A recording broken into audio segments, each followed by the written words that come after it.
حضرت مالک بن دینار فرماتے میں نے 60 حج کیے. ایک حج کے موقع پر میں نے بڑا رش دیکھا، لاکھوں کا اجتماع ہوا. میری باتوں کی سمجھ تو آ رہی ہے نا آپ دوستوں؟ جو نہیں بول رہے انہیں بھی آ رہی ہے نا؟ اللہ جزا دے. کہتے ہیں لاکھوں کا مجمع تھا تو میرے دل میں خیال آیا. میں نے کہا اے اللہ، اتنے لوگ آئے ہیں، ان کا حج قبول بھی ہوا ہے کہ نہیں؟ فرماتے ہیں میں سوچ رہا تھا تو رات کو نا خواب میں نے کسی کہنے والے کو کہتے ہوئے سنا کہ سب کا قبول ہو گیا ہے. بلخ کا رہنے والا محمد بن ہارون بلخی ہے، اس کا حج قبول نہیں. فرماتے ہیں شہروں کے علیحدہ علیحدہ خیمے لگتے تھے. اب بھی آپ حج کرنے جائیں تو پاکستانیوں کی رہائشیں علیحدہ ہوتی ہیں، انڈین کی علیحدہ، بنگلہ دیش کے علیحدہ، مصری، یمنی، سب لوگ علیحدہ علیحدہ رہائشیں ہوتی ہیں، جھنڈے لگے ہوتے ہیں ملکوں کے. کہتے ہیں میں نے سویرے اٹھ کے ڈھونڈنا شروع کر دیا. ڈھونڈتا ہوں وہ بندہ ملے. کہتے ہیں جہاں بلخ شہر کے لوگ رہتے تھے وہاں چلا گیا تو میں نے لوگوں سے پوچھا تم میں محمد بن ہارون بلخی کون ہے؟ لوگ کہنے لگے وہ تو بڑا نیک آدمی ہے، پرہیزگار ہے، بڑے بولے بالے، بڑے اللہ والے، ریاض آپ کو بس ہم ہی جانتے ہیں، وہ تو بڑا نیک ہے، پرہیزگار آدمی.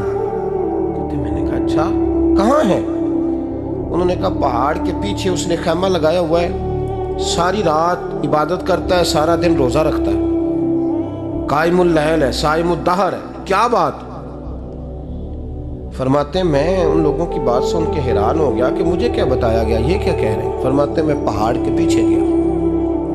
حضرت مالک بن دینار علیہ رحمہ فرماتے ہیں جب میں وہاں پہنچا تو میں نے اس شخص کو مصلی پہ بیٹھے دیکھا.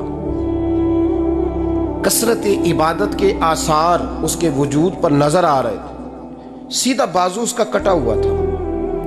فرماتے 2 رکعتیں مکمل کر کے نا میں نے اسے السلام علیکم کہا تو مجھے کہنے لگا وعلیکم السلام، آپ مالک بن دینار ہیں؟ میں نے کہا بڑی اس کی فراست ہے. فرماتے پھر اس نے ٹھنڈی سانس لی، کہنے لگا آپ کو خواب آئی ہوگی کہ میرا حج قبول نہیں ہوا. فرماتے ہیں مجھ پر اور بجلی گری کہ کیا کہہ رہا. فرماتے میں نے کہا یار لوگ بھی تیری تعریف کر رہے ہیں اور تیری بصیرت بھی بڑی ہے، تو یہ ماجرا کیا ہے؟ کہنے لگا آپ نہ پوچھیں. یہ کہہ کے اس نے رونا شروع کیا، دیر تک روتا رہا. میں نے کہا نہیں یار تو بتا. کہنے لگا نہیں آپ نہ پوچھیں، آپ ناراض ہو گئے. میں نے کہا میں نہیں ہوتا، تو بولنا. کہنے لگا حضور 24 سال ہو گئے مجھے حج کرتے ہوئے، 24واں حج ہے میرا، اور ہر سال کوئی اللہ کا ولی آ کے بتاتا ہے کہ جا چلا جا تیرا کوئی نہیں قبول ہوا. بے پروائی ویک سجن دی جتھے کسے دی پیش نہ جاوے، انہیں تاجاں والے در در رولے تے منگتیاں تخت بٹھاوے. آزم کسے نو کارا ملدا ہی کوئی کعبے خالی آوے. کہتے ہیں اس نے مجھے کہا حضور 24واں حج ہے، ہر سال کوئی بتاتا ہے.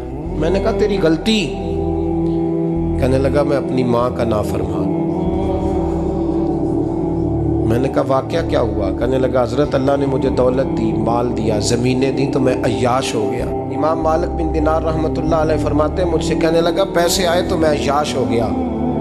رمضان کا مہینہ تھا، عصر کے بعد میری اماں افطاری کی تیاری کر رہی تھی. میں گیا، میں نے کہا شراب پی ہوئی، اماں روٹی دے. تو اماں کہنے لگی شرم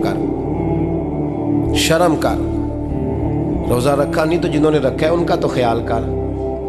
کہتے اماں کی بات کا مجھے غصہ لگا.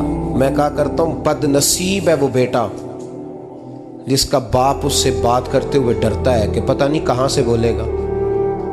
بد نصیب نہیں وہ بیٹا جس کی ماں اس سے بات کرتے ہوئے سہم جاتی ہے کہ پتہ نہیں کون سی بولی بولے گا. بد نصیب نہیں کہ ماں باپ بھی جس سے کھول کے بات نہ کر سکے. حضرت مالک بن دینار سے کہنے لگا اماں نے جب کہا نا شرم کر تو مجھے غصہ آیا. میں نے ماں کو تھپڑ مارا اور میری ماں جلتے ہوئے تندور میں گری. لوگوں نے مجھے پکڑ کے اندر بند کر دیا کمرے میں. ساری رات میں شور سنتا رہا پر نشے میں دھوت رہا. سویرے آنکھ کھلی تو میری بیوی بیگ باندھ رہی تھی. میں نے کہا کہاں جا رہی ہو؟ کہنے لگی جو ماں کا نہیں بنا میرا کیسے بنے گا. میں نے کہا میری اماں کا وہ تو لوگوں نے رات کو ہی دفن کر دی جنازہ پڑھ کے. تڑپ کے کہنے لگا مجھے کیوں نہیں بتایا؟ تو کہتے ہیں لوگ کہنے لگے تیری مرتی ہوئی ماں کہہ گئی تھی اسے میرا منہ نہ دیکھنے دینا. میرے جنازے کے قریب نہ آئے۔ حضرت مالک بن دینار فرماتے ہیں جب اس نے یہ بات سنائی تو میں نے بھی اس کے منہ پہ تھپڑ مارا۔ میں نے کہا تو اسی قابل ہے۔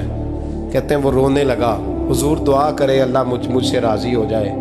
کہنے لگا جب ماں کی انتقال کی خبر ملی تو میں نے کلاڑی لے کے وہ ہاتھ کاٹ دیا جس سے ماں کو مارا تھا۔ میں نے ساری جائیدادیں خیرات کر دیں۔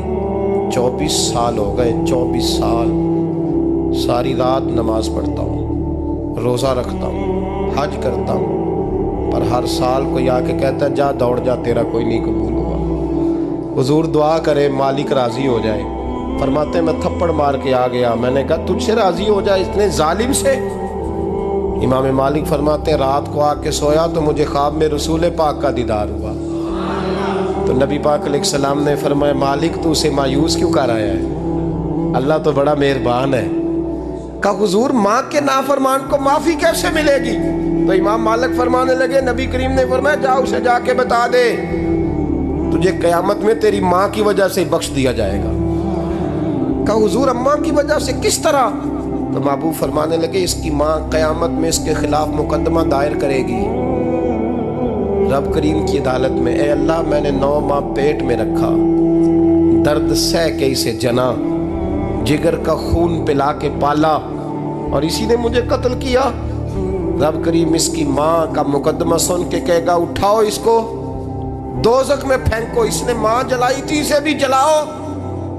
محبوب فرمانے لگے جب پکڑ کر کے مالک اس کو محمد بن ہارون کو لوگ لے جائیں گے نا جہنم کی طرف، ابھی فرشتے گھسیٹیں گے ہی تو پلٹ کے پھر اماں کی طرف دیکھے گا اور دوسری دفعہ پھر گھسیٹیں گے تو پلٹ کے دیکھے گا اور تیسری دفعہ پھر پلٹ کے کہے گا اماں یہ مجھے جلانے لگے، اماں یہ جہنم میں پھینکنے لگے۔ میرے حبیب فرمانے لگے وہ جل کے مرنے والی ماں وہاں بھی بول پڑے گی، کہے گی یا اللہ چل میں نے معاف کیا تو بھی معاف کر دے، اے اللہ میں نے معاف کیا تو بھی معاف کر دے، اللہ تو معاف کر دے اسے۔